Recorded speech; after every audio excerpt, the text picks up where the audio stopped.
അതെ, നിങ്ങൾ എന്റെ റൂമിലോട്ടൊന്ന് വന്നേ. അലക്കാനുള്ള തുണികളൊക്കെ ഞാൻ അവിടെ ഇട്ടിട്ടുണ്ട്. അതൊന്ന് അലക്കിയേ വാ. അത് രാവിലെ ഞാൻ അലക്കിയിട്ടതാണല്ലോ. മാത്രമല്ല, ഇത് കഴിഞ്ഞിട്ട് എനിക്ക് മാഡത്തിന് ഓട്സ് ഉണ്ടാക്കണം. അത് കഴിഞ്ഞു വന്ന് ഞാൻ അലക്കാം. ഇപ്പൊ ഓട്സ് കഴിച്ചില്ലെന്ന് കരുതി നിങ്ങളുടെ മാഡത്തിന് ഒന്നും സംഭവിക്കാൻ പോകുന്നില്ല. അങ്ങനെ ഇപ്പൊ സംഭവിച്ചാലും സാരമില്ലെന്നേ. അതുപോലൊരു മാഡം തന്നെയാ ഞാനും. ഞാൻ പറയുന്നതും അനുസരിക്കണം. ഞാൻ എന്തെങ്കിലും പറയുമ്പോ നിങ്ങളുടെ മുഖഭാവം കണ്ടാ തോന്നും ഞാൻ ഈ വീട്ടിലെ ആളല്ലെന്ന്. എന്താ, എന്നെ ഇപ്പോഴും നിങ്ങൾക്ക് ആർക്കും അംഗീകരിക്കാൻ കഴിഞ്ഞിട്ടില്ല? അതോ എനിക്ക് ഒരു വിലയും തരാൻ നിങ്ങൾ ആരും ഉദ്ദേശിക്കുന്നില്ലേ? അയ്യോ, അങ്ങനെയല്ല മാഡം.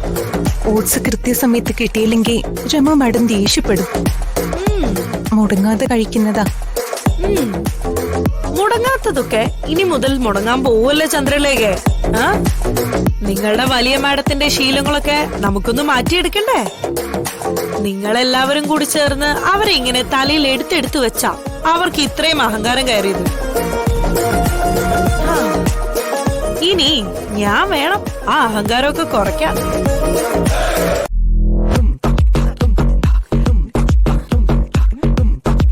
മാഡത്തിനുള്ള ഓട്സ് ഒക്കെ റെഡി ആയോ ചന്ദ്രാമേ?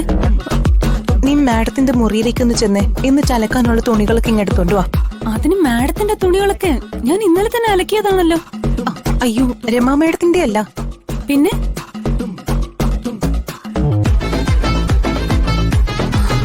അയ്യോ, ഈ മാട് എവിടെ നിപ്പുണ്ടായിരുന്നോ? ഇപ്പൊ നോക്കിയപ്പോഴല്ലേ കണ്ടത്. അല്ല, മാട് എന്താ അടുക്കളയില്? ഇവിടെ കയറി പാചകം ചെയ്ത് ഞങ്ങള് പാവങ്ങളുടെ ജോലിയൊന്നും കളയല്ലേ മാഡം? മതിയൊക്കെ നിന്റെ പരിഹാസം. നീ എന്താ കളിയാക്കാണോ? നിനക്ക് മാഡം ഒന്ന് വിളിക്കാൻ അറിഞ്ഞൂടെ? അയ്യോ, ഞങ്ങള് പാവങ്ങളാണേ. 3ാം ക്ലാസ്സും ഡ്രില്ലും ഒക്കെ ഉള്ള എനിക്ക് ഇംഗ്ലീഷ് വഴങ്ങില്ല.